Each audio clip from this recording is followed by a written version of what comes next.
छपरा से क्या होगा, छपरा से कौन आदमी जीत करके दिल्ली जाएगा, सारण का अगला सांसद कौन होगा, राजीव प्रताप रूडी होंगे या रोहिणी आचार्य होगी। लालू यादव के बेटी को लेकर के कहा जा रहा है, लोग कह रहे हैं कि पिछला बार राबड़ी देवी जब चुनाव लड़ी थी तो वो चुनाव हार गई थी, इस बार उनकी बेटी लड़ रही है, तो इस बार अगर हो सकता है कि उनकी बेटी जीत जाए। लेकिन बहुत सारे जो राजपूत समाज के लोग हैं वो कह रहे हैं कि कभी भी संभव नहीं है कि रोहिणी आचार्य चुनाव जीते। लेकिन आपको हम बहुत बारीकी से बता रहे हैं, जब हम लोग वहां पे ग्राउंड रिपोर्ट करते, पब्लिक स्टेशन की टीम जब वहां पे छपरा में जाकर के ग्राउंड रिपोर्ट कर रहा था, तो ये पता चला कि सबसे ज़्यादा अगर राजीव प्रताप रूडी को कोई वोट किसी सीट से मिलने वाला है, किसी विधानसभा से मिलने वाला है, तो वो विधानसभा है छपरा का, जहाँ से CN गुप्ता विधायक है। वहाँ सदर इलाका है, वो शहरी इलाका है, वहाँ पे सबसे ज़्यादा स्वर्ण समाज के लोग हैं और सबसे ज़्यादा गुप्ता समाज के लोग, बनिया समाज के लोग हैं, वैश्य समाज के, तो ये सारे लोग वोट कर रहे हैं। अगर लीड लेने की बातें हैं तो छपरा सारण में सबसे ज़्यादा अगर रोहिणी आचार्य को वोट कहीं मिलेगा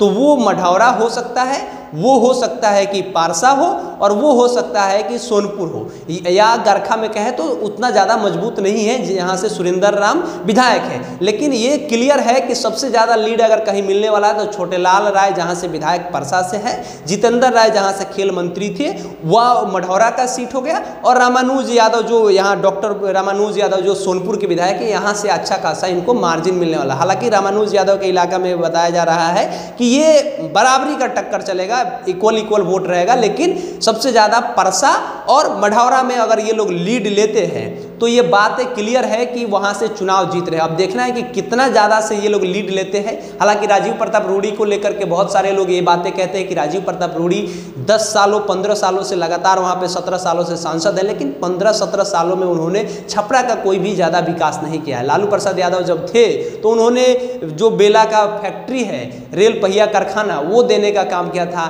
कई JP यूनिवर्सिटी देने का लालू जी ने काम किया था। उसके अलावा में वहाँ पे बातें कर ले तो लाल बाबू राय जो पूर्व सांसद रहे हैं 7 सालों तक वो सांसद रहे, तो वो बहुत सारा उन्होंने काम किया था। लेकिन राजीव प्रताप रूडी कोई भी काम नहीं करते हैं। खास तौर पे ये बातें कहा जाता है कि राजीव प्रताप रूडी कभी भी आते हैं तो जो यादव कम्युनिटी के लोग हैं उनके पास में वोट मांगने नहीं आते हैं, जो दलित समाज के लोग हैं उनके पास भी वोट मांगने नहीं जाते हैं। और राजीव प्रताप रूडी के समाज के लोग ये बातें कहते हैं कि राजीव प्रताप रूडी जब लोगों से हाथ मिलाते हैं तो हाथ के बीच में रुमाल रखते हैं, तब जाकर के किसी से हाथ मिलाते हैं, और उसके अलावा में वो सैनिटाइजर रखते हैं, लोगों से हाथ मिलाते वक्त हाथ को धो लेते हैं, पोंछ लेते हैं, वो बातें नहीं करते हैं।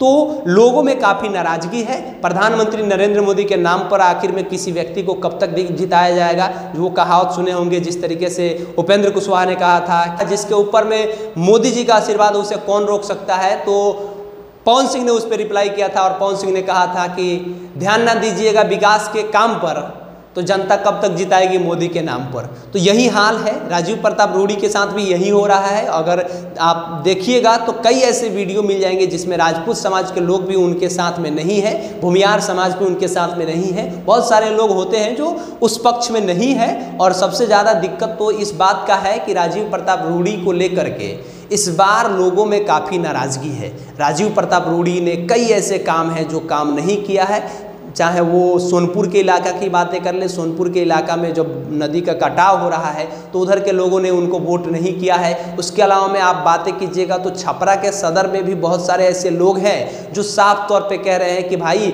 छपरा में इन्होंने कोई काम नहीं किया है। इस बार माहौल बदला हुआ है। इस बार अगर राजीव प्रताप रूडी जीतेंगे भी तो बहुत कम मार्जिन से जीतेंगे। हालांकि ऐसा बात नहीं है, राजीव प्रताप रूडी का भी एक अलग दबदबा है, राजीव प्रताप रूडी का भी एक अलग पकड़ है। यादवों में भी कुछ ऐसे लोग हैं जो रोहिणी आचार्य को नहीं एक्सेप्ट कर रहे हैं, वे लोग राजीव प्रताप रूडी के साथ में हैं। और राजपूत समाज में भी बहुत सारे ऐसे लोग हैं जो राजीव प्रताप रूडी को समझते नहीं हैं, राजीव प्रताप रूडी को कहते हैं कि ये अच्छे आदमी नहीं है, हम लोग इनसे साथ नहीं रहते, इनके साथ नहीं रहते, हम लोग रोहिणी आचार्य के साथ हैं। तो अब 24 घंटे के अंदर में रिजल्ट आने वाला है, कौन आदमी चुनाव जीतेगा, कौन आदमी चुनाव हारेगा, ये सारा चीज़ आपको क्लियर हो जाएगा। हालांकि मीडिया जो दिल्ली से मीडिया चलती है, जो नरेंद्र मोदी के पैसे पर मीडिया चलती है, वो कह रही है कि राजीव प्रताप रूडी चुनाव चुनाव जीत रहे हैं, राजीव प्रताप रूडी बहुत ज़्यादा मार्जिन से चुनाव जीत रहे हैं, लेकिन ऐसा नहीं है।